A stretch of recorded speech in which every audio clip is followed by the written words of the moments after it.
Hello students, welcome back to my YouTube channel Geography Guru. Today we are going to discuss about class 10th SST Social Science worksheet number 86. आज की हमारी worksheet में हम discuss करने वाले हैं 7th chapter of geography, lifelines of national economy. किसी भी कंट्री की इकोनॉमी डिपेंड करती है वहाँ के transport system, communication system, tourism and trade के ऊपर। इन सभी को उस कंट्री की इकोनॉमी की लाइफलाइंस कहा जाता है। आज की हमारी वर्कशीट काफ़ी स्पेशल है, स्पेशल इन द सेंस कि 99% आपकी ये class 10th SST social science की लास्ट वर्कशीट है। लास्ट 7-8 मंथ से हम साथ हमने सीखने की कोशिश की है। मेरी तरफ से भी ये कोशिश रही है कि मैं आपको कंसेप्ट अच्छे तरीके से क्लियर कर पाऊँ। लेकिन ये जो हमारा 7 to 8 मंथ का साथ रहा है वर्कशीट को लेकर के, स्पेशली क्योंकि हम पहले भी जुड़े रहे हैं काफ़ी सारे स्टूडेंट्स, लेकिन जो हमारा साथ रहा ये स्पेशल रहा है। इतना इजी नहीं था जितना इजी दिखता है, क्योंकि एक चैलेंजिंग टास्क होता है। क्लासरूम टीचिंग और वर्कशीट टीचिंग काफ़ी डिफरेंट होता है। अगर हम चैप्टर लेके चलें तो काफ़ी इजी होता है, अगर हम वीडियोस के थ्रू चैप्टर करते तो इजी होता है, क्योंकि टाइम पीरियड होता है हमारे पास, काफ़ी सारे हम एग्जाम्पल ले पाते हैं। लेकिन यहाँ पर एक टाइम बाउंड होता है कि हमें लेंथ ही नहीं करना, हमें खींचना नहीं है, क्योंकि मोस्टली जो स्टूडेंट्स आते हैं वो केवल सॉल्यूशन के लिए आते हैं। साथ ही साथ हमें इस टाइम बाउंड के साथ साथ हमें जो आपके क्लासरूम में कॉर्नर में लास्ट बेंच पे बच्चा बैठा है उसको भी ध्यान में रखना है। जो बीच में एक स्टूडेंट बैठा है जो कभी क्वेश्चन रेज नहीं करता उसको भी ध्यान में रखना है। फर्स्ट बेंच पे जो स्टूडेंट बैठा है उसको भी ध्यान में रखना है। तो हमें कोशिश थी हमारी तरफ से कि आपको ऐसा कंटेंट दिया जाए कि वो सभी बच्चों के लिए सूटेबल हो, और होपफुली आपका ये सफ़र काफ़ी अच्छा रहा होगा, आपको बहुत अच्छे से समझ में आया होगा। साथ ही साथ पर्सनल लेवल पे भी बात करूं तो ये इतना इजी नहीं था। वीकली 41 वीडियोस मैं पब्लिश करता हूं। 41 वीडियोस को पब्लिश करने के लिए टाइपिंग टास्क काफ़ी लेंथी हो जाता है। इन 7 to 8 मंथ्स में काफ़ी बार ऐसा भी हुआ, फीवर हो गया, तबीयत ठीक नहीं थी, घर में मैरिज भी थी, नेबरहुड में भी मैरिज थी, स्कूल भी है, स्कूल रेगुलर जाना होता है, अपने स्टूडेंट्स से कांटेक्ट में रहना होता है, उनके डाउट्स लेने होते हैं, उनके ऑनलाइन क्लासेस लेनी होती है, उनके घर भी विजिट करना था लॉकडाउन के दौरान। तो बहुत सारे कामों को मैनेज करना था, और इनको मैनेज करने के चक्कर में मुझे संडे नाइट या मंडे नाइट को मोस्टली सोने को नहीं मिलता था। लेकिन पता कभी ऐसे फेडअप नहीं हुआ, कभी ऐसा नहीं लगा कि चलो भाई छोड़ दो इसे। अच्छा लग रहा था, एनर्जेटिक फील करता था जब आपके छोटे छोटे कमेंट्स आते थे। ये जो आपके कमेंट्स थे ये बूस्टर थे। मुझे काफ़ी सारे स्टूडेंट्स के टीचर्स से कांटेक्ट हुआ, जिनके मैसेजेस आए, जिनसे बात हुई, तो अच्छा लगा कि आपने उनके साथ इन एपिसोड्स को शेयर किया, इन वर्कशीट के लिंक्स को शेयर किया। काफ़ी सारे स्टूडेंट्स के कमेंट्स आए जिन्होंने बताया कि स्टूडेंट्स ने ही उनको रेफ़र किया था, तो अच्छा लगा। ये जो आपका सपोर्ट था जिसके कारण मैं 1200 वीडियो पब्लिश कर पाया लॉकडाउन में, जो थाउजेंड्स ऑफ स्टूडेंट्स हैं उनसे मैं जुड़ पाया, इन सब के लिए जो सबसे बड़ा क्रेडिट जाता है वो आप सभी को जाता है। तो एक बहुत बड़ा थैंक यू आप सभी के लिए, ऐसे ही साथ बने रहने के लिए, और आई लव यू। चलिए हम देखते हैं आज की इस वर्कशीट को। इस वर्कशीट में as it is visible on your screen, जैसा कि आप अपनी स्क्रीन के ऊपर देख पा रहे हैं, this is a worksheet number 86, subject SST social science, in which geography chapter number 7 lifelines of national economy we are going to revise. Date 20th of Feb 2021। आज की इस वर्कशीट में हमें टोटल 2 पार्ट्स में ये वर्कशीट हमें मिली है। जो फर्स्ट पार्ट है उसमें very short answer type question दिए गए, और सेकंड पार्ट में हमें शॉर्ट और लॉन्ग आंसर टाइप क्वेश्चंस दिए गए। We are going to begin with the first question. When and where was the first train steamed off in India? India में पहली ट्रेन कहाँ, कब और कहाँ से कहाँ चली थी हमें बताना है। So the first train in India was steamed off between Mumbai and Thane on 16th of April 1853 को पहली ट्रेन चली थी। मुंबई और थाने के बीच में जो टोटल डिस्टेंस था वो 34 किलोमीटर का था, लेकिन उस दिन वो ट्रेन ऐसी चली कि आज तक वो दौड़ रही है। Now let's discuss the second question. जो हमारा सेकंड क्वेश्चन रहेगा, what are the components of international trade? International trade के 2 कंपोनेंट्स होते हैं, 2 कंपोनेंट्स होते हैं। पहला जो है वो है import, and second one is the export. Import मतलब जो हम बाहर से मंगवाते हैं, और एक्सपोर्ट जो हम बाहर भेजते हैं। Now let's move to the third question. Third question दिया गया, which is an important port of India for the export of iron ore? यानी आयरन ओर के एक्सपोर्ट के लिए इंडिया का कौन सा सबसे इम्पोर्टेंट पोर्ट है ये हमें बताना है। तो 4 पोर्ट है इंडिया में जो आयरन ओर का एक्सपोर्ट करते हैं। First one is the Paradip, that is in Orissa. Second one is the Visakhapatnam, that is in Andhra Pradesh. Third one is the New Mangalore, that is in Karnataka. And fourth one is the Marmagao port, this one is in Goa. And this one is the most important port of India for the export of iron ore.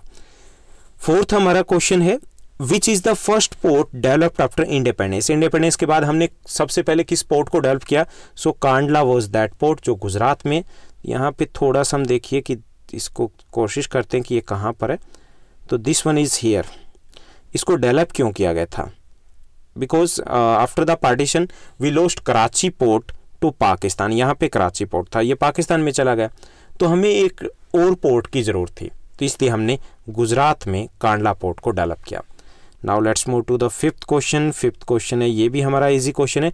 What is the coastline extent of India. India की जो coast line है उसकी total हमें length बतानी है। So it is 7516.6 kilometre, near about हम 7500 भी इसको कह सकते हैं। Now let's move to the second part of this worksheet, जिसमें हमें कुछ शॉर्ट और लॉन्ग आंसर टाइप क्वेश्चन दिए गए। फर्स्ट हमारा क्वेश्चन रहेगा, write down any 3 advantage of means of communication. Means of communication के 3 एडवांटेज हमें बताने। So first one is this allows easy exchange of information and news. ये information और news है हम एक्सचेंज किसके थ्रू कर पाते हैं? मीन्स ऑफ कम्युनिकेशन के थ्रू। जो आपका व्हाट्सएप है, जो आपका इंटरनेट है, इनके थ्रू एक्सचेंज कर पाते हैं ना। मास मीडिया हम बात करें, टीवी चैनल से, इलेक्ट्रॉनिक मीडिया है, तो उससे हमें न्यूज़ मिलती है, इन्फॉर्मेशन मिलती है। इंटरनेट से हमें इन्फॉर्मेशन मिलती है। सो फर्स्ट जो एडवांटेज है, this allows easy exchange of information and news. Second advantage है mass media such as TV, radio, cinema, ये मास मीडिया कहलाते हैं। ओके, मास मीडिया मीन्स जिनको एक साथ लाखों हजारों लोग देख पाए। Okay, so mass media such as TV, radio, cinema etcetera entertain us. हमें एंटरटेनमेंट किन से होता है? इसी से होता है, TV, radio, cinema, internet etcetera. Third one, the tools of mass communication like internet helps in our education too. अब ये वीडियो कहाँ देख रहे हो आप? इंटरनेट के थ्रू देख पा रहे हो। सो कई सारे एडवांटेज हैं। First one, it provides the information, the news at a very fast rate. Second, mass media such as the TV, radio, cinema etcetera entertainers, entertainment भी होता है हमारा। And third one, tools of mass communication like internet helps in our education too. Now let's move to the next question. Second one, जो second question दिया गया है, define pipeline transportation and also writes its advantage. Pipeline transportation है वो हमें define करना है और इसके एडवांटेज भी हमें बताने। The pipeline is the latest mode of transport. सबसे नया मोड है ट्रांसपोर्ट का। Although we are using it from past से बात करें तो काफ़ी पास्ट से हम यूज़ करते आने, रिसेंट टाइम से यूज़ नहीं किया हमने। लेकिन earlier we use to use this one for the transportation of water only, यानी पानी की सप्लाई के लिए इसको यूज़ करते थे। But now this is use to transport mineral oil and gas along with the water. अब वाटर के साथ साथ हम मिनरल ऑयल्स और गैस है वो भी ट्रांसपोर्ट करते हैं। इसके एडवांटेज हमें बताने। First one, it is the cheapest mode of transport. सबसे सस्ता है। एक बार पाइपलाइन को जब बिछाया जाता है तो कॉस्ट थोड़ी सी ज़्यादा होती है, लेकिन उसके बाद कॉस्ट बिल्कुल कम होती है, मिनिमम होती है। भाई ना तो इसके टायर घिसते, यानी वियर एंड टीयरिंग का कोई कॉस्ट नहीं होता यहाँ पे। So this one is the cheapest mode of transport. Second advantage, it can be laid under difficult terrain and under water also. Difficult terrain की बात करें, लाइक दैट ऑफ जो हिमालयन एरियाज है, माउंटेन एरियाज है, hilly areas है, वहाँ पर भी इसको बिछाया जा सकता है, अंडर द वाटर टू। सो ये भी एक एडवांटेज, जहाँ पर अदर मोड ऑफ ट्रांसपोर्ट है वो सक्सेसफुल नहीं होते, वहाँ पर ये सक्सेसफुल है। Third advantage, with this 24 hours regular supply is possible without any hindrance. बिना किसी बाधा के, बिना किसी प्रॉब्लम के, बिना किसी स्टॉपेज के 24 आवर्स सप्लाई हो सकती है। ना तो यहाँ पे स्ट्राइक का चक्कर होता, ना ही कोई वेदर का है, ना रेनफॉल का, कुछ भी नहीं। ओके, ये भी है। एक और भी आप एडवांटेज इसमें ऐड कर सकते हो, this is eco friendly mode of transport. Pollution तो बिल्कुल ही नहीं होता। Now let's move to the third one. Third question दिया गया, write the features of the golden quadrilateral super highway. Golden quadrilateral super highway है, उसके फीचर्स हमें लिखने। The golden quadrilateral super highway connects the 4 major metros of the country. 4 major जो cities हैं India के उनको कनेक्ट करता है। The super highway connects Delhi से ये रोड कहाँ जाता है, Mumbai to Chennai, Chennai to Kolkata and Kolkata to Delhi. So it connects the 4 major cities of India. It is a 6 lane super highway road project है, ये 6 लेन का है। And the objective of this project is to reduce the distance between the mega cities of India. उनके बीच में जो distance है वो कम करना है, टाइम भी कम करना है, ये इसका मेन ऑब्जेक्टिव है। Now let's move to the fourth question. Fourth question दिया गया, the advancement of international trade of a country is an index of its economic prosperity. Explain. चलिए क्वेश्चन को समझिए कि यहाँ पे बताया गया है कि कहीं पर भी किसी भी कंट्री का इंटरनेशनल ट्रेड है, अगर वो एडवांस होता है, वो अगर बेटर होता है, तो वहाँ की इकोनॉमिक प्रॉस्पेरिटी है उसका इंडेक्स होता है। यानी कि जितना better international trade, it means उतना ही उस कंट्री का इकोनॉमिक डेवलपमेंट होता है। कैसे होता है, we need to explain this one. First, international trade helps in increase in production बढ़ता है। कैसे बढ़ता है, बिकॉज इंटरनेशनल ट्रेड के थ्रू डिमांड बढ़ती है, and if there is a demand naturally production वो भी बढ़ेगा। So it increase the production in any country.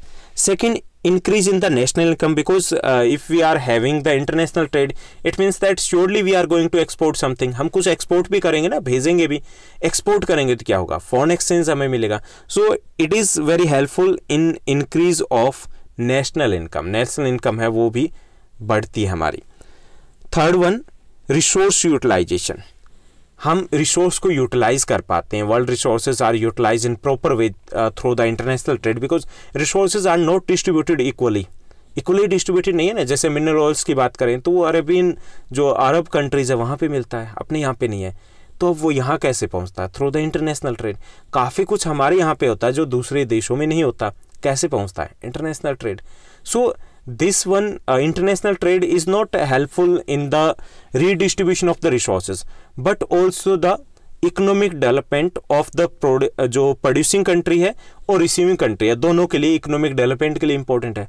सोचिए जो अरेबियन कंट्रीज है उनका डेवलपमेंट कैसे हो रहा है, इंटरनेशनल ट्रेड के थ्रू, और हमारा भी इंटरनेशनल ट्रेड के ऊपर डिपेंड है, क्योंकि मिनरल्स हमें मिलेगा तभी हम कुछ कर पा रहे हैं ना। Okay, fourth one, market expansion. Through the international trade we can sell our product in other countries market too. तो मार्केट फैल गई ना, यही तो मार्केट का एक्सपेंशन है।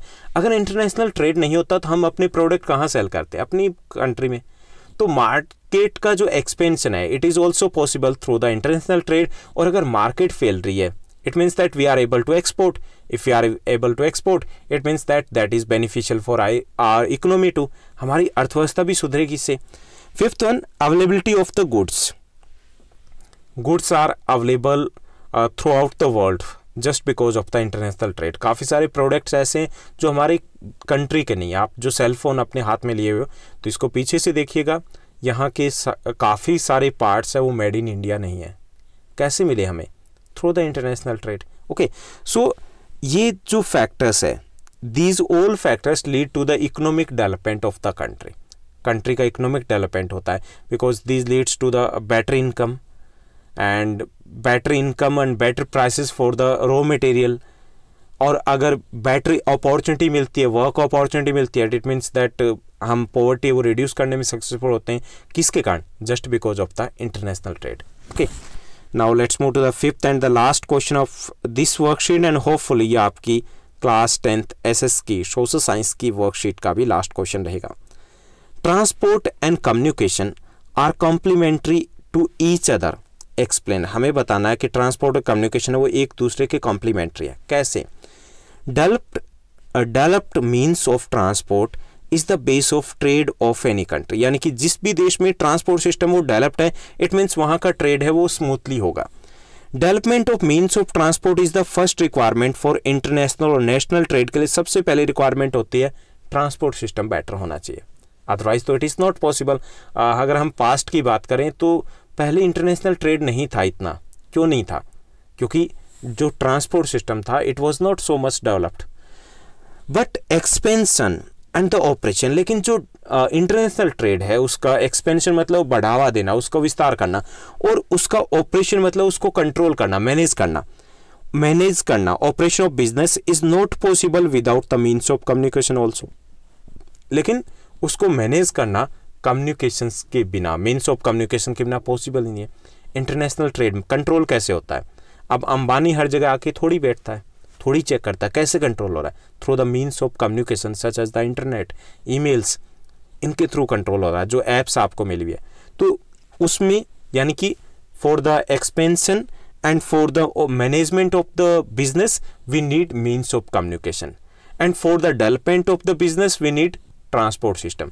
अब दोनों का ही एक दूसरे में एक तरीके से they are complement to each other.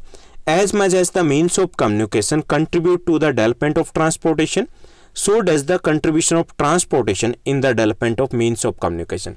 अब जितना अधिक बिजनेस होगा उतना ही ट्रांसपोर्ट सिस्टम की ज़रूरत ज़्यादा पड़ेगी। अब ट्रांसपोर्ट सिस्टम जितना अधिक होगा उतना ही कम्युनिकेशन की ज़रूरत ज़्यादा पड़ेगी। That's why we can say that both communication and transport system go hand in hand, एक साथ चलते हैं, they are the complementary to each other. That's all in this worksheet. आपकी वर्कशीट कंप्लीट हो रही है, लेकिन हमारा साथ है वो हमेशा बना रहेगा। हम already class 10th social science के सभी चैप्टर्स हिंदी मीडियम के पब्लिश कर चुके हैं, इंग्लिश मीडियम के भी मोस्टली चैप्टर्स आपके पब्लिश हो चुके हैं। साथ ही साथ आपको असिस्ट करने के लिए हमने मोस्ट इंपॉर्टेंट क्वेश्चंस की सीरीज़ को लॉन्च किया है। बाकी चैप्टर्स जैसे हमारी पॉलिटिकल साइंस और हिस्ट्री के क्वेश्चंस आ चुके हैं। आपके सिविक्स ज्योग्राफी की जो क्वेश्चंस है, आपके इकोनॉमिक्स और ज्योग्राफी के, वो भी जल्दी आ जाएंगे। तो हम कोशिश करेंगे कि हम आपके एग्ज़ाम तक और एग्ज़ाम के बाद भी ऐसे ही साथ बने रहें। तो आपके सपोर्ट के लिए थैंक यू सो मच। ऐसे हमारे साथ बने रहिएगा। आज का हमारा एपिसोड अगर अच्छा लगा तो इसको लाइक और शेयर करने के साथ साथ एक छोटा सा कमेंट जरूर कीजिएगा कि आप कहाँ से हो, आपका नाम क्या है, आपका स्कूल कौन सा है। अच्छा लगेगा। Thank you, bye bye, have a nice day.